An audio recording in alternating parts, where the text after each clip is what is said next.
Bonjour, Enrico. Enrico, bonjour.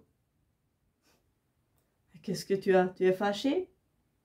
Oui, tu n'as oublié, tu n'as ni tout en haut de liste d'histoire, tu n'as oublié.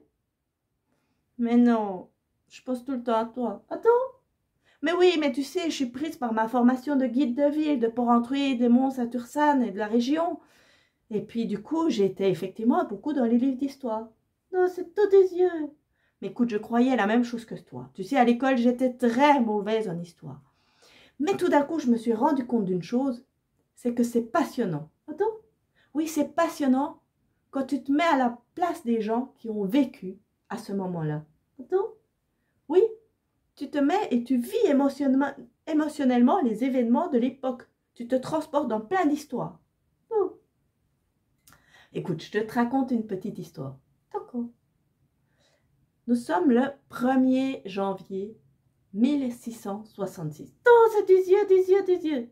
Mais non, mais il faut savoir qu'on est en 1666, que la Révolution française n'a pas encore existé. Attends, c'est quoi? Bon, t'as pas besoin de savoir. Nous sommes en 1666 et c'est le 1er janvier. Ça te fait aucun effet le 1er janvier? Non. Mais le 1er janvier, c'est le nouvel an. Non, c'est le Dieu an, le Dieu an.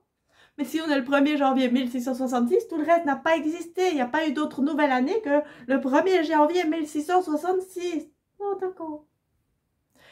Nous sommes à Porrentruy le 1er janvier 1666. Et nous sommes aux Jésuites. Il y a les religieux, les Jésuites, avec leurs élèves, puisqu'il y avait un collège qui a participé à la prospérité de Porrentruy. Et il y a environ 400 élèves. Oh, c'est beaucoup. Et le 1er janvier 1666, les jésuites avec leurs élèves sont à table, ils mangent tranquillement.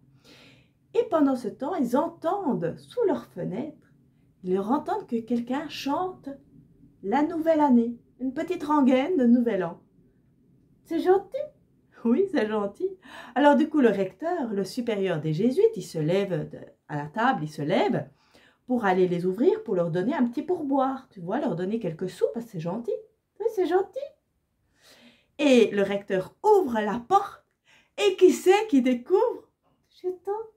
Il découvre l'Altesse, le prince-évêque Jean-Conrad de Roggenbach avec 4 nobles de la cour du château qui sont venus leur chanter la bonne année. Oh, c'est gentil. Oui, c'est très gentil. Ils ont reçu de l'argent? Oh non, ils n'ont pas reçu de l'argent. Tu sais, Jean-Conrad de Roggenbach, il était nommé, on l'appelait le bon prince. Et il aimait beaucoup les jésuites et ils sont venus leur chanter la bonne année. Donc ils ne cherchaient pas du tout d'argent. C'était une surprise. Oh, ça, c'est une belle surprise. C'est un entrain, si c'est chanté. Des petites chantants, des tranquilles. Oui, exactement. C'est un très bon prince.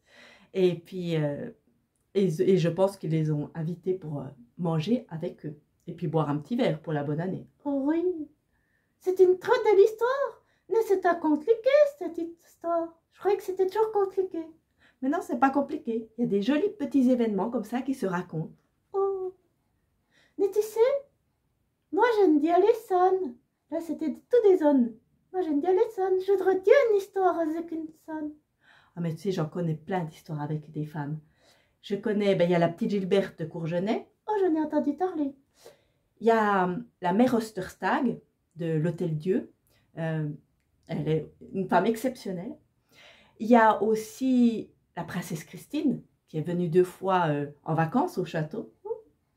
Et puis, il y a aussi la comtesse Henriette, qui a participé vraiment à Porrentruy, à développer Porrentruy. Oh, la comtesse Henriette, ça m'intéresse. Henriette. Bah, tu sais quoi, Enrico? La prochaine fois, je te raconte l'histoire de la comtesse Henriette. Oh oui, la comtesse Henriette. Moi, je commence à aimer l'histoire.